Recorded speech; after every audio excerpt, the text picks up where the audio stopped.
예, 우리 좌우에 계신 분들과 인사하십시다. 함께 하나님을 찬양할 수 있어서 감사합니다. 네, 정말 보기가 좋습니다. 네, 오늘은 비교할 수 없는 하나님이라는 제목으로 말씀을 나누도록 하겠습니다. 네, 오늘 본문에 보면 하나님 앞에 있는 세상에 대하여서 설명을 하는 게 있는데요. 이 세상이 하나님 앞에서 어떤 정도냐 하면 15절에 보면 한 방울의 물 같다라고 말씀을 합니다. 우리가 보는 세상, 하늘을 보면 어마어마하고 또 바다를 봐도 어마어마하고 저 높은 산에 올라가 봐도 세상이 참 어마어마하지만 성경이 말하기를 하나님 앞에서 세상은 우리 한 방울 물 볼 때 아무것도 아닌 것처럼 그렇게 적다는 것이죠. 그래서 17절에 보면 이것들이 아무것도 아니다라고 성경은 정리를 하고 있습니다. 하나님을 믿습니까? 아멘. 세상을 믿지 마시기 바랍니다. 하나님을 믿지 못하면 세상이 믿어집니다. 세상이 믿어지면 높은 산에 올라가면 피곤해지고 깊은 골짜기에 들어가면 두려워집니다. 그러나 하나님을 믿으면 세상을 믿지 않는 사람이 되어서 높은 산도 올라갈 수 있는 산으로 보이고 깊은 골짜기도 하룻밤 넉넉히 지낼 수 있는 골짜기로 보여지게 되기 때문에 세상을 믿으면 피곤합니다. 그러나 하나님을 믿으면 여유가 생기는 것입니다. 그런 차원에서 저와 여러분은 하나님을 믿는 사람이기 때문에 굉장히 복된 사람이죠. 그래서 하나님을 믿는 이 신앙의 연수가 깊어갈수록 세상 사람들이 우리를 보고 야, 저분은 참 여유가 있다. 저분은 참 기대고 싶은 마음이 든다. 이런 이미지 메이킹을 할 수 있어야만 되겠습니다. 예수를 오래 믿을수록 입은 그냥 그런데 말을 할 때 보면 입이 한 4m 튀어나가지고 5m 근처에 가다가는 찔리겠다 싶을 정도로 그렇게 되면 안 되고 예수를 오래 믿을수록 신앙의 연조가 깊을수록 사람들이 볼 때 내가 힘들고 괴로울 때 저분에게 기댈 수 있겠네. 내가 실수했을 때 저분은 나를 덮어주겠네. 이런 이미지를 갖게 되는 우리들의 신령한 삶이 되기를 축원합니다. 하나님 앞에서 사람은 어떤 존재냐? 22절에 보면요. 메뚜기 같다라고 합니다. 메뚜기는요. 잘 잡히지는 않습니다만은 우리 어쩌다 보면 딱 잡을 때 보면 우리 손에 잡혀있는 메뚜기는 피가 터져 있죠. 그렇습니다. 메뚜기 아무것도 아닌 거죠. 또 24절에 보면요. 이런 것들이 다 사라지는 초계 같다. 초계 같다라고 그럽니다. 그러니까 초계라는 말은요. 불에 타서 날아가는 그 지푸라기를 초계라고 그러거든요. 풀섭을요. 풀섭이 불에 타면 재가 되잖아요. 그 재가 마치 풀 모양으로 언뜻 보이긴 합니다만은 풀 날아가는 것이 그렇게 가볍지 않습니까? 그래서 여러분 여기 또 한 가지 더 질문을 한다면 하나님을 믿는 사람은 사람을 믿지 않습니다. 사람이 아무리 대단한 것 같아도요. 그 사람은 메뚜기에 불과하고 또 사라지는 초계, 불에 탄 재에 불과한 것이기 때문에 하나님을 믿는 사람은 사람을 믿지 않습니다. 아멘입니까? 네, 사람을 믿는 사람은요, 그만큼 하나님을 안 믿는다는 것이죠.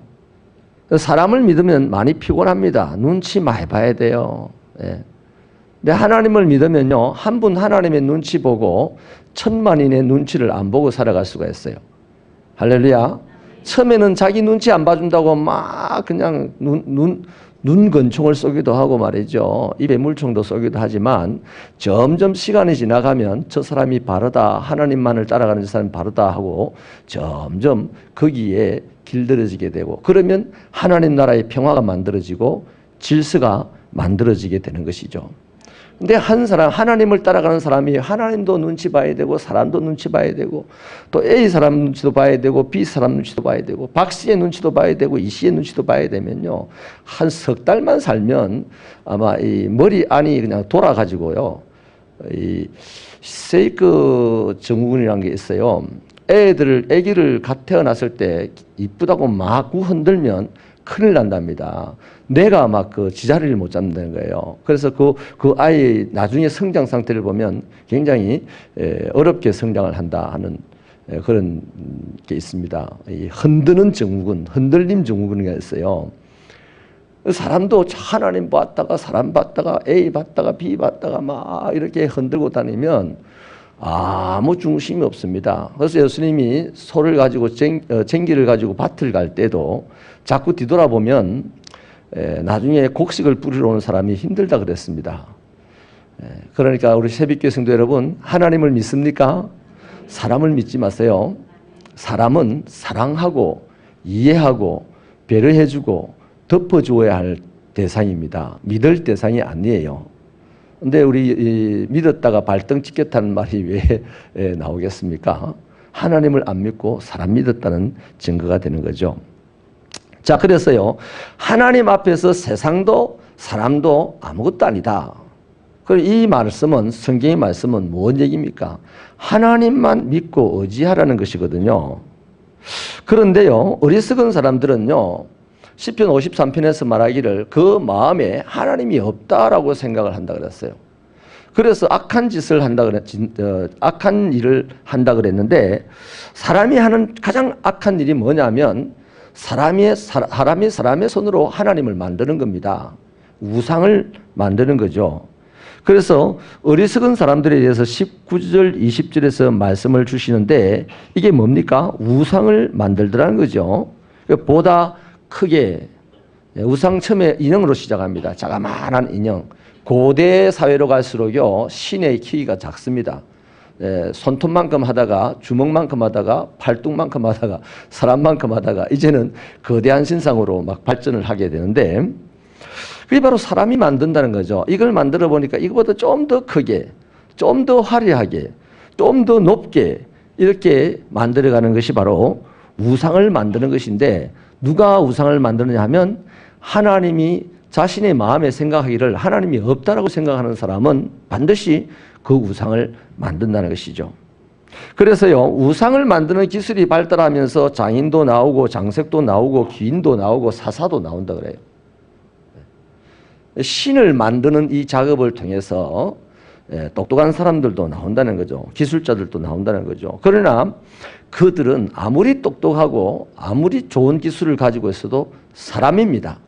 그 사람이 만든 신은 사람보다 하수죠. 그렇지 않습니까?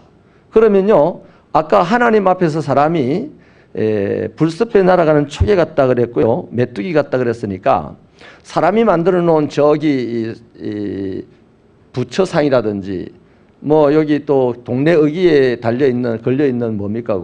나무에다가 천하대장군, 지하의장군 그런 거, 또 동네 어귀에 나무에다가 막 새끼줄 달아놓고 뭐 신섬기는 거, 이런 거는요, 메뚜기나 초계보다 더 못한 거죠. 맞습니까? 네, 그런 겁니다. 그래서 사람들은요, 어리석은 사람들은 자기가 하나님을 만들겠다고 막 이 우상을 만드는데, 그러면서 머리도 좋아져요. 기술도 좋아져요. 세상에서 훌륭한 사람도 되기도 합니다만은, 그들의 결국이 어떻게 되냐 하면, 어떻게 했습니까? 그 자기들이 만든 하나님은 뭘 할 수 있는 게 아니잖아요. 메뚜기보다 못하니까. 저 낙산사에 불 났을 때 그 부처가 그러마 나 살리라고 도망을 갑니까? 아니면 불을 껐습니까? 그냥 불에 타서 없어졌어요. 그래서 이런 것들을 만드는 이 어리석은 사람들의 삶의 결국이 뭐냐? 그들이 우상을 손가락만한 우상을 만들 때보다도 거대한 우상을 만들 때 얼마나 피곤하겠어요. 그래서 점점 피곤해지고 삶의 여유가 없어지고 결국에는 그 사람의 인생에 망조가 들어서 망하는 거죠. 바벨론이 바로 그런 나라입니다. 여러분, 바벨론, 지금 이 말씀을 처음 대하는 사람들이 누구냐면 바벨론 포로거든요. 자기들이 잘못해가지고 하나님의 심판을 받고 치료받는 과정 중에 바벨론 포로로 잡혀갔는데, 바벨론에 가서 가만 보니까 느부갓네살 왕이 어마어마한 금신상을 만드는 거예요. 그 다니엘서 3장 같은 데 보면 나오지 않습니까? 거대한 금신상을 만들어 가지고 거기 절을 하라 그러잖아요. 그런데 이 바벨론은요, 그 이후에 조금 세월이 지나가면서 영원할 것 같았는데 그 규모나 크기를 보면, 근데 소리 소문도 없이 확 이렇게 싸그러들어서 망하게 되는 거예요. 그래서 그걸 보면서 지금 지난 시간에 우리 말씀했잖아요. 선지자는 백성들을 위로하는 말을 계속해야 되는데 그 위로하는 말이 뭐였다? 하나님의 말씀이 위로였다고 했습니다. 그런데 그 하나님의 말씀, 핍박받고 포로로서 억압을 받는 상황이 지속되고 또 지속되는 가운데 힘이 다 빠져있고 두려움에 빠져있는 이 사람들에게 보이지 않는 하나님을 자꾸 말을 해봐야 귀에 들어오지 않는다는 거죠. 귀에 들어가지 않더라도 선지자라면 끊임없이 목숨 걸고 두려워하지 말고 하나님의 말씀을 전해야 되는데, 이유는 그것만이 이 나약한 사람들, 포로에 갇혀있는 사람들에게 위로가 되고 희망이 되기 때문이라고 하나님 말씀하셨어요. 거기 연이어서 오늘 이 말씀 뭡니까? 여전히 지금 이스라엘 백성들은요, 바벨론의 거대한 정치, 거대한 문화, 또 바벨론의 거대한 경제, 또 바벨론의 거대한 금신상, 이런 것들을 보니까 지나간 세월에 자기들이 보지 못했던, 하나님은 상이 없지 않습니까? 여러분, 하나님의 상을 성경에서 봤습니까? 하나님은 상이 없어요. 하나님은 말씀입니다. 네. 그러니까 상을, 뭔가 사람이 볼 수 있는 상을 한 번도 보지 못했던 그 하나님, 지금도 끊임없이 말씀은 하는데 그 말씀에 비하면 오늘 자신들의 형편과 처지는 너무 열악하죠. 그런데 지금 하나님이 없다고 하는 바벨론 사람들은 어마어마하게 경제적으로 잘 살고 정치적으로 강력하고 군사적으로 세계를 제패하고 또 눈에 보이는 신이, 금빛 찬란한 신이, 거대한 신이 서 있고 그렇단 말이죠. 그러니까 이 이스라엘 백성들은 거기에 폭 주눅이 들어가지고 힘도 다 빠졌어요. 우리가 상상을 하자면 이런 거죠. 늘어져 가지고 어깨도 힘 다 빠지고 손에도 힘 다 빠지고 다 빠진 데서 이러다가 죽지 저러다가 죽지, 세월의 바람에 저 바벨론 사람들의 말에 자신의 인생을 맡기고 그냥 하루하루가 그렇게 지나가고 있는 거다 이 말이죠. 그 서바냐 선지자 같은 경우는 그걸 뭐랍니까? 축 늘어진 손에 힘을 주어라 하잖아요. 하나님이 너희의 하나님인데 너희가 돈 좀 없다고, 너희가 포로에 잡혀 있다고, 너희가 사람들의 억압을 받는다고 그것 때문에 그래 힘이 빠져 있냐? 언제가 일거에 다 쓸어버릴 하나님, 전능한 자, 태양을 만든 하나님이 너희들을 오늘 이 고통 가운데 끌어와서 훈련시키는 그 하나님이 계신데 누 손에 쭉 힘을 늘어뜨리고 살아가냐? 손에 힘을 주고 무릎에 힘을 주고 일어나라 그러는 거죠. 그래서요, 여러분, 오늘 여기 성경의 말씀은 지금 바벨론이라는 이 하나님이 없이 어리석게 살아가는 사람들이 거대한 것 같고, 또 그것을 직접 눈으로 보는 이 하나님의 백성들도 보이지 않는 하나님 별로 관심도 없고 이제 여기에만 관심이 있어질 거 아니겠어요. 우리가 그 신앙생활 잘못했나 보다, 이 사람들이 믿는 신이 하나님인가 보다, 이런 혼돈 속에 빠질 수 있다는 거죠. 그러나 거기에 대하여서 오늘 이사야 선지자가 말하기를 이 세상은 하나님 앞에서는 아무것도 아니고 사람도 하나님 앞에서는 아무것도 아니다. 사람이 만든 것은 더 아무것도 아니다. 이 말씀을 지금 하는 거예요. 이것은 오늘 우리 시대에도 동일하게 적용되어질 말씀인 줄로 믿습니다. 그러면요, 지혜로운 사람은 어떻게 할까요? 지금까지 말씀을 나눈 이 속에서 우리가 그럼 어떤 사람이 지혜로운 사람일까? 라고 묻는다면 우리 뭐라고 답을 해야 됩니까? 하나님이 계시다고 인정하는 사람이 지혜로운 사람이죠. 여러분, 세상에서 서울대학 다니는 사람 보고는요, 기가 퍽 죽어가지고 와 하고 보죠. 내가 예수님을 믿고 하나님을 알아간다는 사실에 대한 자부심은 얼마나 있습니까? 어떤 사공이 배를 저어가는데 학자가 그렇게 인생을 공부도 안 하고 살아가지고 이 집밖에 안 하냐고 배를 얻어 타고 가는 학자가 그렇게 질문하죠. 아무 할 말이 없습니다. 근데 갑자기 돌풍이 일어나서 배가 뒤집어졌습니다. 사공은 얼른 배에 올라탔습니다. 배 덩어리에 올라탄 거죠. 그 학자는 저 물에 빠져가면서 이 사람아 날 좀 살려주게. 그리 많이 배워가지고 물에서도 못 헤어나오냐. 그러더랍니다. 그런 겁니다. 여러분 종국에 가서요 살아남을 자가 누구며 승리할 자가 누굽니까? 저 세상에 하버드 대학을 나온 사람입니까? 아니면 가난하게 살지만 또 무지하게 살지만 예수 믿는 사람입니까? 그 하버드로 다 가야 되지 교회로 가면 안 됩니다. 그렇잖아요. 하버드 대학 나온 사람이 세상 시련 앞에서 마지막에 살아남을 자라고 생각을 한다면 우리는 하버드로 가야 됩니다. 교회는 누가 옵니까? 어떠한 시련이 있고 환란이 있어도 마지막 살아남는 장소는 교회다. 예수님이 있는 곳이다.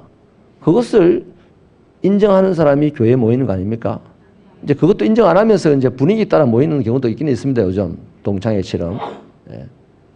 근데 진짜 말하면 교회에 모이는 사람은 이 세상에 어떠한 일이 있어도 마지막의 승리는 마지막의 생존은 교회에 모여 있는 사람들이다. 신앙인이다. 이것이 있는 사람들이 교회에 나오는 거예요. 할렐루야. 그래서 지혜로운 사람은 하나님을 신으로 인정합니다. 이 신이라는 말은 진정한 신이라는 거죠. 창조주요 나의 생명을 주장하는 세상을 창조하고 세상을 경영하는 분이 하나님이라고 인정하는 사람이 지혜로운 사람이라는 겁니다. 호세아서 13장 4절에 이런 말씀이 있습니다. 이스라엘아 나는 너를 이집트에서 인도해낸 너의 하나님 여호와이다. 너는 나 외에 다른 신을 인정하지 말아라. 나밖에는 구원자가 없다. 그러니 여러분 우리의 모든 삶의 영역에서 나의 구원을 이루어 주실 분은 하나님 한 분입니다. 그 하나님 한 분이라는 사실을 인정할 때 그 사람을 지혜로운 사람이라고 합니다. 그 사람이 왜 지혜로운 사람이냐 하면요. 그런 사람이 하나님을 경외합니다. 그런 사람이 하나님 앞에서 겸손하게 살아갑니다.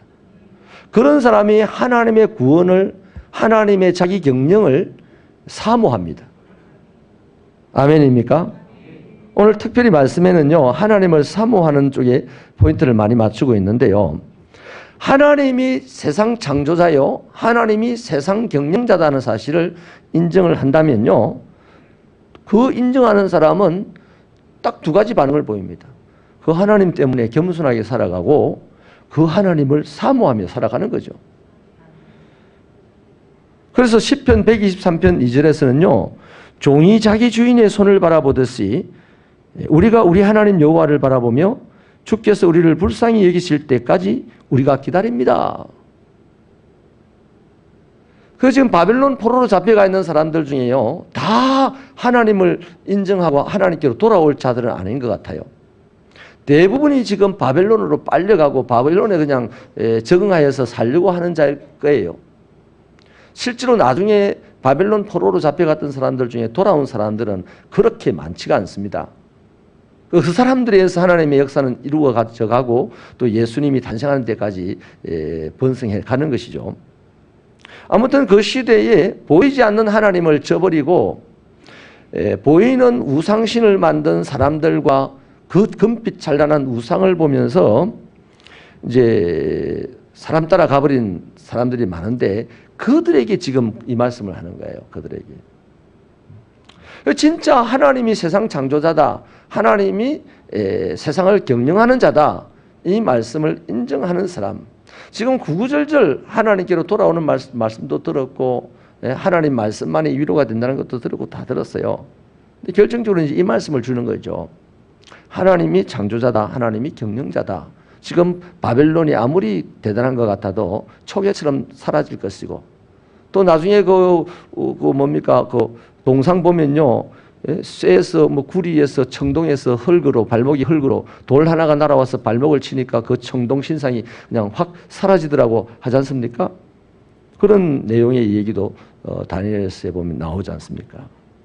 그래서 하나님이 이 시대에 살아가던 이 말씀을 처음 듣던 바빌론 포로들이 이 말씀을 들었을 때 맞아, 하나님이 세상을 창조해서 하나님이 지금도 세상을 경영하고 있어 라고 인정할 때 그들 중에는 드디어 하나님 앞에 겸손하게 되고 하나님을 사모하게 되죠.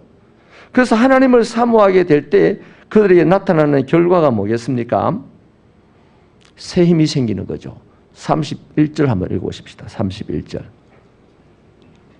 31절 말씀 시작.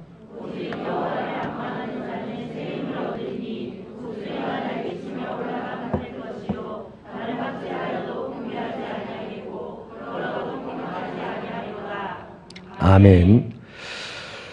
하나님을 사모할 때 하나님이 주시는 새 힘이 왜 열심히 일을 해도 안 피곤하고 즐거울 때가 있지 않습니까? 하고 싶은 일을 할 때는요, 피곤할수록 오히려 즐거워요. 내가 하고 싶은 일을 한다는 그것이 더 구체화되기 때문에 즐겁습니다. 야곱이 라헬을 위하여서 7년을 살 때 7년을 하루같이 살았다 그랬어요.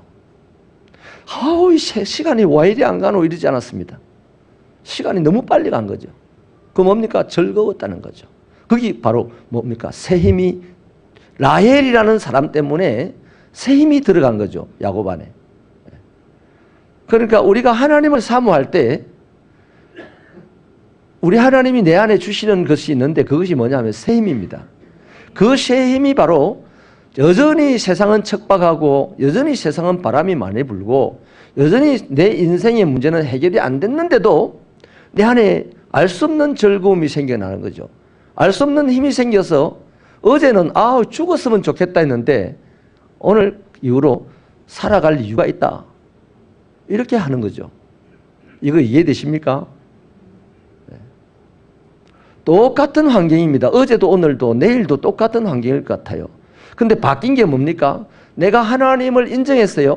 그러니까 하나님 앞에 좀 겸손해지고 하나님을 사모하는 사람이 됐습니다. 하나님을 사모하니까 오늘 내 환경 이것이 문제가 아닌 거예요. 그래서 그 환경 속에서도 얼마든지 견딜 수 있게 되는 거죠. 제가 그 훌륭한 윈드서퍼에 대한 예를 가끔씩 들지 않습니까? 그냥 뭐 폼 잡으려고 하는 사람들은요, 사진 착 찍고 있는 사람들은요, 우리 저기 황 집사님 지난번에 kirgistan 가가지고 하루 저기 스키장을 갔는데요. 막 배우다가 마지막에 이제 돌아오기 전에 기념 촬영을 하나 하는데 이렇게 들고도 찍고 하다가 이상하게 딱 스키를 스키 보드를 딱 올라타는 거예요. 근데 보드에 올라타서 발을 스키 보드의 신발에 넣고 이렇게 해야만 선수같이 찍을 텐데 발 넣는 데는 이쪽에 있는데 자기 발은 양쪽에다 딱 따로 올려놨어요. 그래서 사진을 딱 찍었는데 그 사진이요, 재밌게 나왔습니다.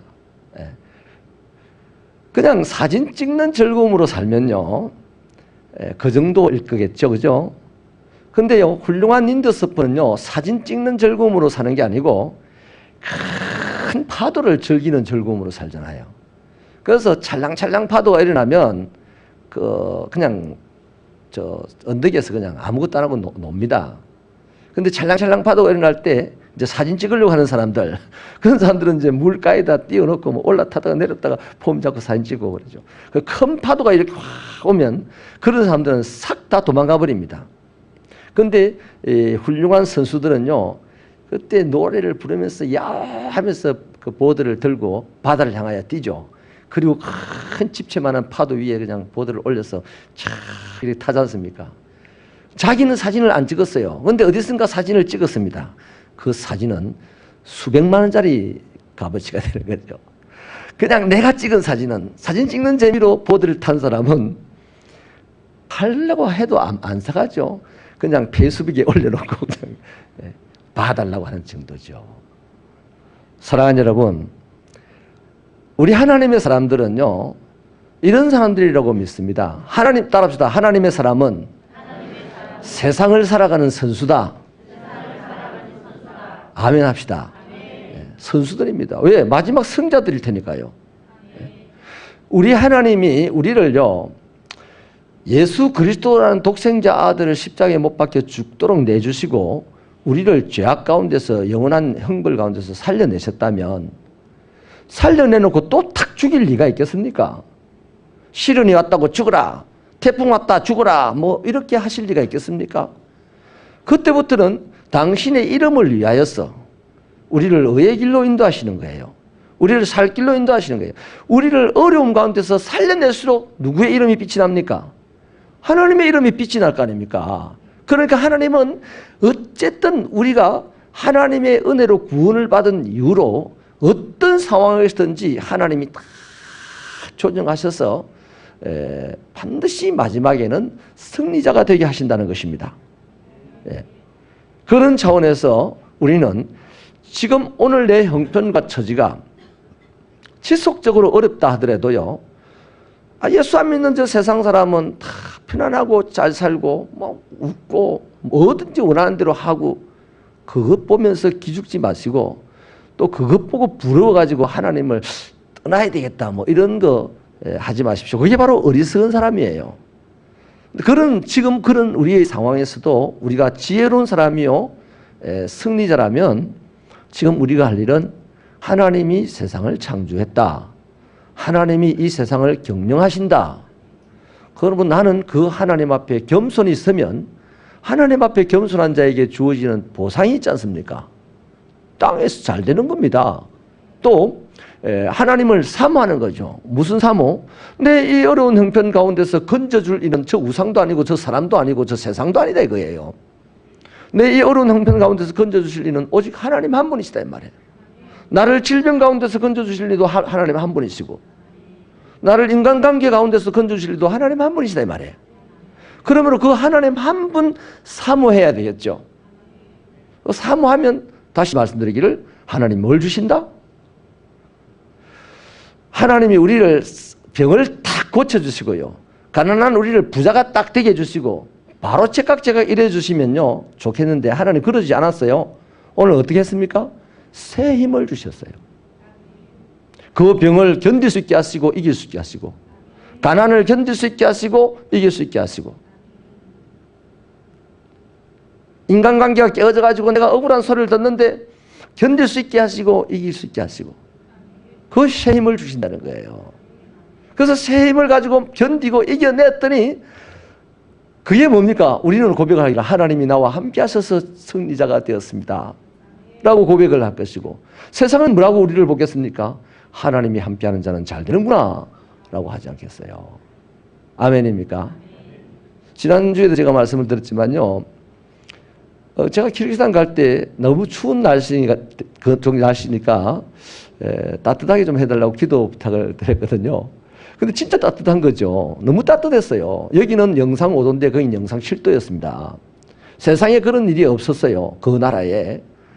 항상 이때 되면 영하 17도 이상은 반드시 넘어가게 되는데, 너무 따뜻해서 하나님 감사합니다 그랬습니다. 근데 일주일 잘 지내고 돌아와야 되는 날 너무 따뜻한 그것이 화근이 돼가지고 안개가 밑으로 쫙 내려와 버렸어요. 따뜻해서 안개들이 피어 올라갔던 안개들이 눈이 되거나 비가 돼버리면 상관이 없는데, 안개 그대로 있다가 날씨가 조금 추워지니까 안개가 무거워져서 땅으로 떨어진 거죠. 그러니까 비행기가 이제 못 다니게 된 거죠. 그래서 제가 그때 하나 깨달았습니다. 날씨 문제 가지고 기도해서는 안 되겠다. 우리가 주로 기도하는 것은 내 편에 맞춰서 기도할 때가 많거든요. 저도 하나님 이번 기회에 날씨가 따뜻하게 해주세요 기도했는데요, 알고 보니까 그렇게 기도하는 것보다 더 바른 기도가 뭐였나 하니까, 하나님 추우면 추운 대로 잘 견딜 수 있게 해주세요.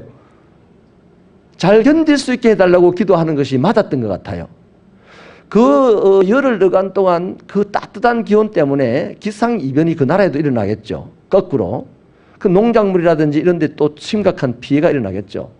내 한 사람 일주일 동안 편하자고 그 나라의 기온을 바꿔달라고 기도했으니, 이거 참 어찌 보면 욕심이 많고 어찌 보면 미련했었다. 저는 개인적으로 미련했었다고 생각합니다. 추운 날씨에서 잘 견딜 수 있는 힘을 주세요. 그것을 사모하고 갔을 때 하나님은 나에게 새 힘을 주시고 추워도 견딜 수 있게 하시고 즐겁게 그 추위 속에서 활동할 수 있게 되었을 텐데 그런 경험은 못했습니다. 아무튼요, 그런 겁니다. 세상 믿고 사람 믿고 살면 시간이 흐를수록 피곤해집니다. 그리고 시간이 흐를수록 망합니다. 그러나 하나님을 믿고 하나님을 사모하면 처음에는 좀 모자란 것 같지만 시간이 흐를수록 풍족해집니다. 할렐루야. 우리 기독교 역사가 그렇지 않습니까? 예수 믿는 나라들이 다 하나님의 축복받고 잘 됐어요. 근데 잘 돼가지고 그게 구두쇠로 바뀌는 바람에 하나님의 심판을 받고 책망을 받을 일도 남아있지만은 예수 믿으면 세상에서도 잘 되게 되어 있습니다. 말씀을 이제 마치십시다. 요즘 우리 시대 상황이 너무 어렵잖아요. 그래서 낙담을 하고 피곤이 막 깊어져 갑니다. 우리 새벽기 성도 여러분, 이 시간에 한번 활짝 웃어봐 주십시오. 옆 사람을 보면서. 이렇게 한번 해볼까요? 많이 피곤하지, 힘들지, 그래도 웃고 살자. 이렇게 한번 해보세요. 시작.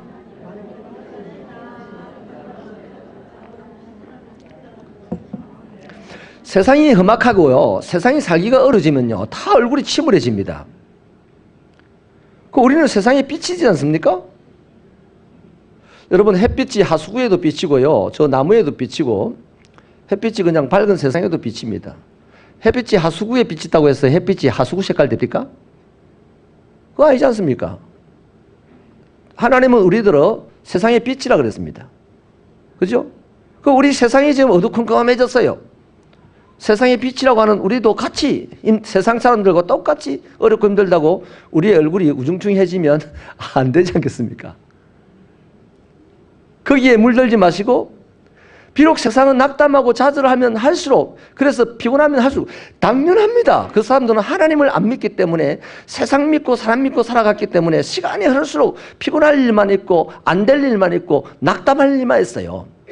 그런데 안 될 일 있고 피곤할 일 있고 낙담할 일만 있는 세상에 우리도 발을 붙이고 살아갑니다. 그런데 우리는 세상에 속한 사람이 아니고 하늘에 속한 사람이잖아요. 그래서 하늘의 빛을 비춰줘야 되는 사람이에요. 이제 때가 왔습니다.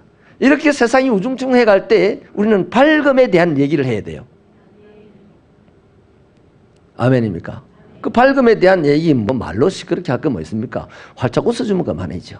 힘들지? 그래도 웃고 살자. 우리 한 번 더 옆 사람에게 그렇게 격려해 보십시다. 진심으로 한번 밝게. 시작.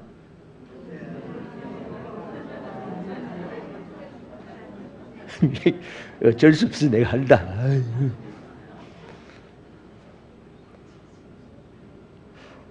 화나지 않습니까?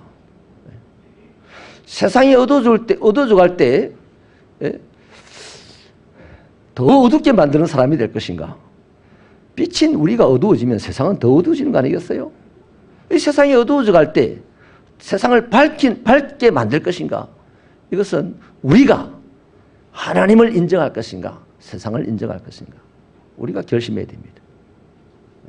우리가 하나님을 인정하면, 다시 말하면 세상을 믿지 않으면 우리는 하나님 앞에 겸손하게 되고 하나님을 사모하게 됩니다. 그러면 하나님은 반드시 우리 안에 내가 알 수 없었던 새 힘을 주고, 그 새 힘은 이 세상을 이기게 만드는 힘이 됩니다. 우리가 다시 지금 재수, 삼수, 금전고시 쳐가지고 하버드 대학 가서 세상을 이기는 자가 되겠습니까? 우리가 다시 한번 일을 막 해가지고 사업을 해서 큰 떼돈을 벌어서 세상을 이기는 자가 되겠습니까? 그거는 있을지 없을지 몰라요. 그래 될지 안 될지도 몰라요. 그러나 할 수 있는 게 딱 하나 있습니다. 무조건 할 수 있는 게 있어요. 하나님의 새 힘을 받으면 지금 이 세상에서 견디고 살아남는 자가 될 수 있습니다. 그 사람이 하나님을 증거하는 사람이 될 줄로 믿습니다. 기도하시겠습니다.